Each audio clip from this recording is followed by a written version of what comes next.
গেল? সকাল হয়ে গেল এখনো বাড়ি ফিরলো না। কোথায় গেল তাহলে ও?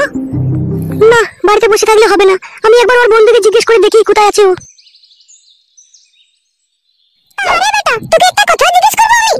একটা কি বলছো মাসিমা? তুমি একসাথে 15-20টা জিজ্ঞেস করো, তারই উত্তর দিয়ে দেবো আমি।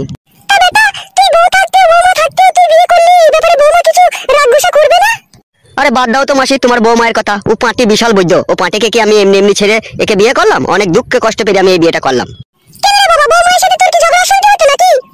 দেখো মাসি, তোমার বাড়িতে এসেছি একটু আশ্রয় নিতে, ঠিক আছে? তুমি আমাকে এই সমস্ত কথা জানতে চাও না। আমি তোমার বাড়িতে 2-10 দিন থাকবো, তারপরে চলে যাবো। তুমি কি বলছো বলো? শুধু কি 2-10 দিন থাকবি? তুই 2-6 মাস থাকবি, না তাও আমার কোনো অসুবিধা নেই। তুই আমার বোনের ছেলে, তোকে কি আমি বাড়ি থেকে খেদাতে পারবো না? তুই থাক, কোনো টেনশন করিস না তুই। এই তো মাসি, কেমন নিজের মায়ের মতো কথা বললা, ভেতরটা পুরো একবারে জুড়িয়ে গেল। কাকি বেটা, তুই আমার সাথেই খাবি তো? না বৌমাকে নিয়ে তুই আলাদা করে রান্না বান্না করে খাবি মনে করছিস? কি করবি বেটা? ধর মাসি, 2-1 মাস থাকবো, আমি আবার রান্না করে কি খাবো? আর তোর মার বৌমা এখন রান্না করতে পারবে না, ও এখন নতুন বৌমা লয় তোমার।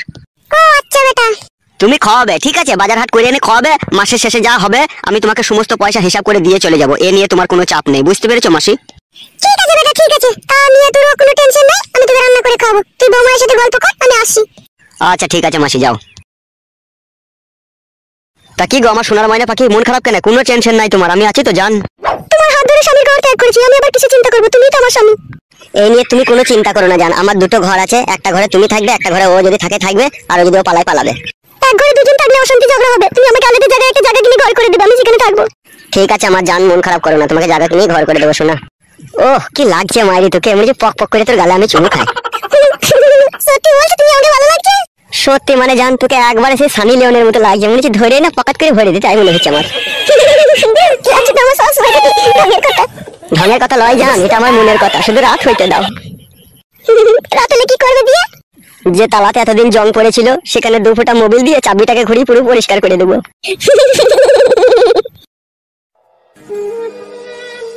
পচা ভাই, ও পচা ভাই। কে গো?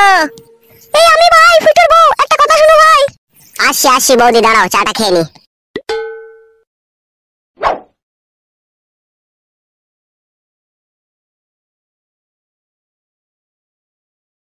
হ্যাঁ বৌদি বলো, কি বলবে? বলছি ভাই, কালকে তোমার দাদা গান শুনতে গেল সুদপুরে, তা এখনো বাড়ি এলো না, কি ব্যাপার কিছু তো বুঝতে পারছি না ভাই। কি ভাবছো পচা ভাই? বৌদি আমি ভাবছি কালকে রাত্রিরে তো কোনো সুদপুরে কোনো গান হয়নি। সুদপুরে একটা আমার বন্ধু আছে, ওর সাথে তো কালকে অনেকক্ষণ থেকে কথা হলো। গান হলে তো আমাকে ফোন করে বলতো যে আমাদের গ্রামে গান হচ্ছে, গান তো হয়নি বৌদি সুদপুরে। কি গো গিন্নি, কালকে সুদপুরের আমার ওই বেকা বন্ধুটা ফোন করেছিল না রাত্রে? হ্যাঁ ফোন করেছিলে তো, অনেকক্ষণ থেকে কথা বললে তো তুমি ওর সাথে। বৌদি কালকে সুদপুরে কোনো গান হয়নি, ও তোমার স্বামীর মনে নিশ্চয়ই কোনো কুমতলব আছে। কি কুমতলব থাকবে ভাই, আমি তো কিছু বুঝতে পারছি না। একটা সত্যি কথা বলবো বৌদি, তুমি যদি কিছু মনে না করো। বলো ভাই, কি বলবে বলো। তোমার স্বামীর সাথে আমার একটা অন্তরঙ্গ বন্ধুতার ভাব ছিল, ঠিক আছে? তা সেই ভাব ভালোবাসাটা আজকে সপ্তাহখানেক থেকে নাই বৌদি। কেন ভাই, কি হয়েছিল? বৌদি এখন আমি হুট করে বলে দেবো ঠিক কথা, কিন্তু পরে যদি সেই ঘটনার সাথে না ম্যাচ খাই তাহলে তো পরে তুমি আবার আমাকে খারাপ ভাববে না? না না, তুমি বলো ভাই, তুমি নির্ভয়ে বলো, আমি কোনোদিন কাউকে খারাপ ভাবিও নি আর ভাববো না। তুমি আমার ভাইয়ের মতো হও, তাই তোমার কাছে জানতে এসেছি। বলো ভাই, কি হয়েছে বলো। তোমার স্বামীর সাথে একটা মেয়ের বেশ কিছুদিন থেকে মিটিং মিক্সিং চলছিল। সেটা আবার কি ভাই, মিটিং মিক্সিং মানে? সেটাও বোঝো না বৌদি? না ভাই, আমি সব কিছু বুঝতে পারছি না, একটু বুঝিয়ে বলো ভাই, কি হয়েছে একটু বলো ভাই। তাহলে শোনো বৌদি, তোমার স্বামীর সাথে আমার ঝগড়া হওয়ার মেন কারণ হচ্ছে তোমার স্বামী একটা মেয়েকে ভালোবাসে। কোন মেয়েটাকে ভাই, কাকে ভালোবাসে ভাই ও? শোনো বৌদি আমার কথাটা, তুমি মন খারাপ করো না, আমার কথাটাকে ভালো করে শোনো। বলো ভাই, আমার বলো, আমি আর মন খারাপ করে কি করবো? বলো ভাই, কি হয়েছে বলো। ভাটপাড়ার একটা মেয়ের সাথে তোমার স্বামীর ভালোবাসার সম্পর্ক ছিল। সেই সম্পর্ক আস্তে আস্তে অনেক গভীরে চলে যায়। একদিন তোমার স্বামী বুনের ভিতরে বসে বসে মদ খাচ্ছিল, আর স্বামী সেই সময় তার কাছে গিয়ে পৌঁছাই। আমি তাকে জিজ্ঞেস করি, কি রে তোর মন মেজাজ খারাপ, এখানে তুই বসে আছিস? ও তখন আমাকে সমস্ত কথা বলে। তখন আমি ওকে বারণ করি যে দেখ ভাই, এই সমস্ত কাজ করিস না, নিজের বউকে ফাঁকি দিয়ে পর মেয়ের সাথে কোনো সম্পর্ক করিস না, তোর সাথে অশান্তি ঝগড়া পরে হইতে পারে। তাই নাকি ভাই, তুমি বারণ করেছিলে ওকে? শুধু বারণ করেছি কি গো বৌদি, ওর সাথে আমার হাতাহাতি শুধু হয়ে গেত আর একটুর জন্য। আমি ওকে বারবার বলছি, দেখ অন্য কোনো মেয়ের ফাঁসে পড়িস না, তোর জীবনটা বেকার হয়ে যাবে। এখন আমি বুঝতে পারছি ও আমার কানে জিনিস বিক্রি করে কি করেছে ও। বৌদি তোমার কানে জিনিস বিক্রি করে দিয়েছে মানে? হ্যাঁ ভাই, আমার কানে জিনিস দুটো মায়ের বাড়িতে ছিল, আমাকে ছাগল কেনার নাম করে ওখান থেকে জিনিস দুটো নিয়ে আসা করাইলো। জিনিস দুটো নিয়ে এসে আমি ওর হাতে দিলাম, ও বললো কালকে ছাগল কিনে আনবো। তা আমি বললাম যাও তুমি ছাগল কিনে আনলে না, ও বলে ছাগলের নিউমোনিয়া নাকি হয়েছে, 2 দিন পরে ছাগল দিবে বললো। এই বলে ভাই আমার সাথে কি যে কি কইলো আমি তো কিছু বুঝলাম না। রাতের বেলায় আমাকে বললো আমি গান শুনতে গেছি ভাই, তা সেই যে গান শুনতে গেল এখনো বাড়ি এলো না ভাই। আমি কি করবো এখন কিছু বুঝতে পারছি না ভাই। তা হ্যাঁ ভাই, কোন মেয়েটাকে নিয়ে গেছে, কোন পাড়া মেয়েকে নিয়ে গেছে, সেসব খবর কি জানো ভাই তুমি? মেয়েটাকে আমি চিনি বৌদি, মেয়েটার স্বামীকেও আমি চিনি। কে ভাই একটু বলো তো ভাই, কে সেই মেয়ে? ওর স্বামীটা বয়স্ক করে, ওর স্বামীর নাম হচ্ছে দিলীপ, আর ওর বউটা তোমার মতনই ওইরকমই ইয়াং বয়সের মেয়ে, বয়স বেশি হবে না, ওই 25-26 বছর এরকম বয়স হবে। তাহলে তুমি দেখো ভাই আমার স্বামী আমার সাথে কিরকম বিশ্বাসঘাতকতা করে আমার সংসার ভেঙে দিয়ে পর মেয়েকে নিয়ে বাড়ি ছেড়ে চলে গেল। এখন আমার কি যে হবে ভাই? তোমার আবার কি হবে বৌদি, তুমি তো কোনো অন্যায় করনি, তুমি তো কোনো পাপ করনি। যে পাপ করেছে, যে অন্যায় করেছে সে সাজা ভুগবে, মাথার উপরে ভগবান আছে, এমনি এমনি হয়ে যাবে নাকি? সব জিনিসের একটা সাজা থাকে, সাজা তো সে পাবেই, সে যদি এরকম অন্যায় কাজ করে থাকে। তাহলে এখন আমি কি করবো ভাই বলো? কেঁদো না বৌদি, কেঁদো না, আমি যা বলছি এখন শুনো। তোমার বাবা মাকে তোমার বাড়িতে ডাকো, আর এই সমস্ত কথা খুলে বলো, ঠিক আছে? আমাদের গ্রামে তো প্রধান সাহেব আছে, প্রধানকে এই সব বিষয়ে জানাও, সে কি বিচার করে দেখো। ঠিকই বলেছো ভাই তুমি, আমার বাবা মাকে আমি বাড়ি গিয়ে ফোন করছি, তাদেরকে এই সমস্ত কথা বলছি। বলো বৌদি, তোমার বাবা মাকে গিয়ে বলো, তুমি মন খারাপ করো না, আমিও দেখছি, ঠিক আছে? এই ব্যাপারটা নিয়ে আমি কি কদ্দূর করতে পারি। বেশ ভাই বেশ, একটু উপকার করো ভাই, নাহলে আমার সংসারটা পুরো একবারে বানের জলে মিশে যাবে ভাই, ওখানে আমার জীবন শেষ হয়ে যাবে ভাই। একটু উপকার করো, আমার স্বামীকে যেমন করি হোক ফিরিয়ে নিয়ে আসার চেষ্টা করো ভাই। চোখের জলে আর বুক ভাসিও না বৌদি, তোমার স্বামী যদি তোমার হয়ে থাকে সে নিশ্চয়ই তোমার কাছে ফিরে আসবে, তুমি একদম মন খারাপ করো না। তুমি বাড়ি যাও, তোমার মা বাবাকে ডাকো, আর এই সমস্ত কথা বলো, আমি দেখছি আমি কি করতে পারি। ঠিক আছে ভাই, ঠিক আছে, আমি বাড়ি যাচ্ছি। ও মা গো, আমার কি সর্বনাশ হইলো রে মা। ও ভাই আমার নাই চাই একটাই মাথা রে, মাথা তুই কেন কাজ করলি মাথা রে? মাথা থেকে আমি সবকিছু খুলে খালে দিয়েও তোর মন ফেলাম না রে মাথার আমার। ও মাথা থেকে খেজুরের গুড়ের পিঠি করিয়ে থেকে কোলে মাথা দিয়ে শুয়ে শুয়ে খাওয়ালাম মাথা রে। ও মাথা তবুও তুই আমার ভালোবাসা বুঝতে পারলি না মাথা রে, মাথার আমার। ও মাতার মায়ের দিয়া কানের জিনিস তোর হাতে দিয়ে দিলাম, তোকে ভালোবেসে বিশ্বাস করে রে মাতার আমার। ও মাতার তোকে আমি কি দিনি বল, প্রতিদিন রাতে তোকে সব কিছু উজাড় করে দিয়েও তোর মন পেলাম না রে মাতার আমার। মাতার আমি তোকে ছাড়া থাকবো কি করে রে মাতার? ও মাতার তুই যাওয়ার আগে একবার আমার কাছে শুয়ে গেলি না রে মাতার। মাতার আমার কি কাজ করে দিল গো? হ্যাঁ গো, তুমি এসব কথা ওকে বললে কেন গো? হ্যাঁ বড়া, আমার কি দোষ রে বড়া? যেটা সত্যি কথা সেটাই তো আমি বলেছি, এটা আবার আমার দোষ কি আছে? তবুও তোমার সামনে সামনে বলা উচিত হয়নি, দেখেছো মেয়েটা কত দুঃখ কষ্ট পেল। পাবে তো বটেই দুঃখ কষ্ট, ও যে ওর স্বামীকে ভালোবাসে তোর মতো লেকে, তাই স্বামীকে তো গাল দিস। এই দেখো কাদা কুকুর বেটা শুরু হয়ে গেল, ও ভালোবাসে, আমি তো ভালোবাসি না, আর কাদা কুকুর বেটা। চুপ তো বড়া, তুই কেমন ভালোবাসিস সে আমার জানা আছে লাউড়া, কোনোদিনও কাছে শুতে লিস না, আবার গান মারাইছে বড় বড় কথা মারাই। কাদা কুকুর বেটা, এই কাদা কুকুর বেটা তুই কাছে শুতে লি না? কাদা কুকুর বেটা দেখবি বাহাতে করে ঝাপটা চড় মারবে কুনি। শুধু ঝাপটা চড় কি, তুই যাবো তুই সব কিছু করতে পারবি, তোমাকে মেরে পাকে পুঁতে দিতেও পারবি।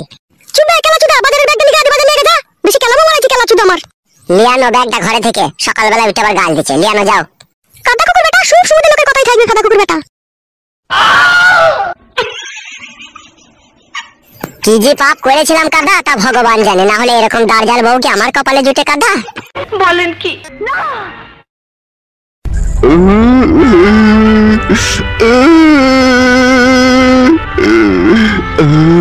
বোদা মারানি মাগি, তুই আমাকে এইভাবে পর করে দিয়ে চলে গেলি। খানকি বোদা মারানি মহিলা, তোর জন্য 10 কেজি ওজনের দুধের গাই কিনলাম, 10 কেজি করে দুধ দেবে, তুই খাবি, তাও তোমাকে ছেড়ে চলে গেলি। ভিতর চলে যাচ্ছে রে, ভিতর চলে যাচ্ছে, জ্বলে গেল জ্বলে গেল জ্বলে গেল। কি হলো দিলীপ বাবু, কি জ্বলে গেল? কে? আমি। লাউড়া চুদা, দুঃখে কষ্টে আমার গাঁড় ফেটে বাদ দরজা হয়ে যাচ্ছে, আর তুই আমার সাথে মস্করা করতে এসেছিস বোকা চুদা? হবে দিলীপ বাবু, তোরে বুড়ো বয়সে কিসের এত দুঃখ কষ্ট হবে? লাউড়া চুদা, কালকে রাত্রে আমার গিন্নি চলে গিয়েছে আমার ঘর ছেড়ে দিয়ে। আরে কি কথা শোনালি দিলীপ বাবু, বউ ঘর থেকে চলে যাও মানে তো ডান দিকের কিডনি ড্যামেজ হয়ে যাওয়া রে লাউড়া। তাই তো হয়েছে ভুদা, না পাচ্ছি দুবেলা দুমুতো শান্তি করে ভাত খেতে, না পাচ্ছি ঘরের ভিতরে ঘুমোইতে, না কারোর সাথে কথা বলতে ভালো লাগে, শুধু জানের ভিতরে শুধু মুড়ি করছি। দিলীপ বাবু তোর সাথে লাউড়া একটু বসে কথা বলি। আমি বলছি কি দিলীপ বাবু, তোর বইয়ের সাথে কি তোর কোনো পার্সোনাল ভাবে কোনো ঝামেলা অশান্তি হতো নাকি, যা তোকে এইভাবে হঠাৎ করে পর করে দিয়ে চলে গেল? না রে ভুদা, সেরকম কিছু লয়। ও মাগিটা বেশ কিছুদিন থেকে ঘাই মারছিল, তখনই আমার সন্দেহ হয় ও যখন ভীতি মারছে নিশ্চয়ই ও কারো পেটে যাওয়ার লাইন করছে। এটা কিরকম কথা হলো বটে দিলীপ বাবু, আমার তো মাথায় কিছু ঢুকলো না। লাউড়া চুদা, জলের মধ্যে যখন দেখবি আমেরিকা মাছগুলো যখন ভীতি লাই না, সেই মাছগুলো তখন ডিম চাইতে চায়, বুঝতে পেরেছিস তো? আর যখনই ভীতি লাই, যখন পাবলিক পুকুরের উপরে দাঁড়িয়ে থাকে না, তখন তারা কপ করে ধরে নেবার চেষ্টা করে, বুঝতে পেরেছিস তো? ঠিক সেই রকমই আমার বউ ভীতি মারছিল, তা ওকে যে লোকে ধরে নেবে আমি বুঝতে পেরেছিলাম, তাই ওকে আমি এই ব্যাপারে সাবধান করি। তা আমার সাবধান শোনার আগেই সে মাগি পট করে আমার ঘর ছেড়ে দিয়ে চলে গেল। আরে দিলীপ বাবু, তোর ভালোবাসায় কোনো কমতি ছিল না তো? হবে সালা বিহারি, আমার ভালোবাসায় কি কমতি আছে বে সালা? আমার দুটো ঘর আছে বে, একটা খড়ের চালের ঘর, একটা টালির চালের ঘর।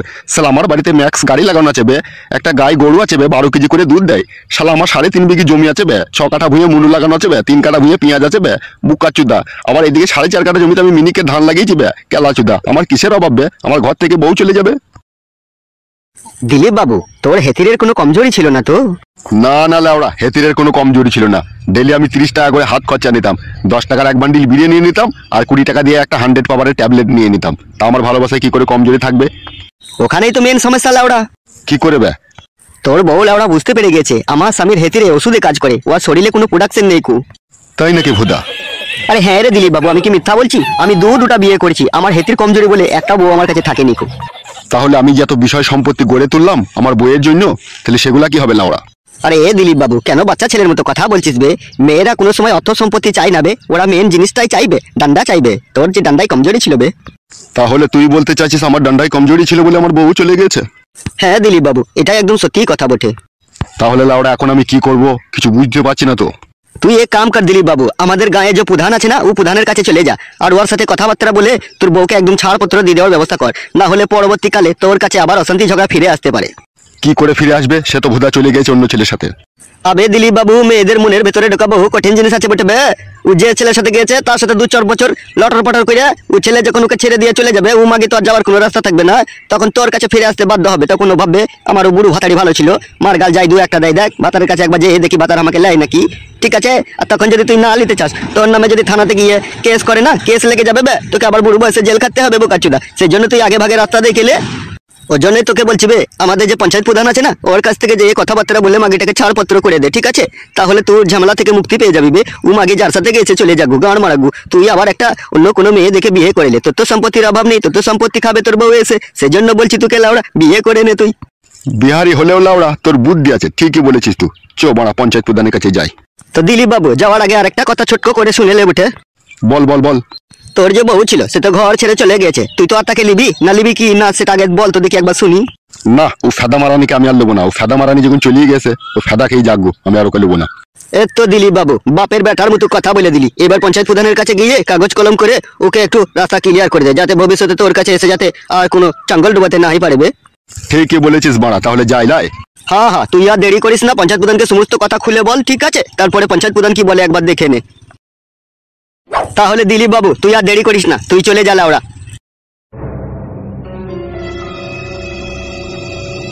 লাউড়া শুধু অর্থ সম্পত্তি থাকলেই হবে লাউড়া? মেন হচ্ছে হেতির লাউড়া, হেতির স্টক না থাকলে লাউড়া বউ টিকানো খুবই মুশকিল আছে বটে বাড়া। আমি যেরকম 3টা বিয়ে করেছি, একটা বউ নেই কু বাড়া হেতিরের জন্য লাউড়া।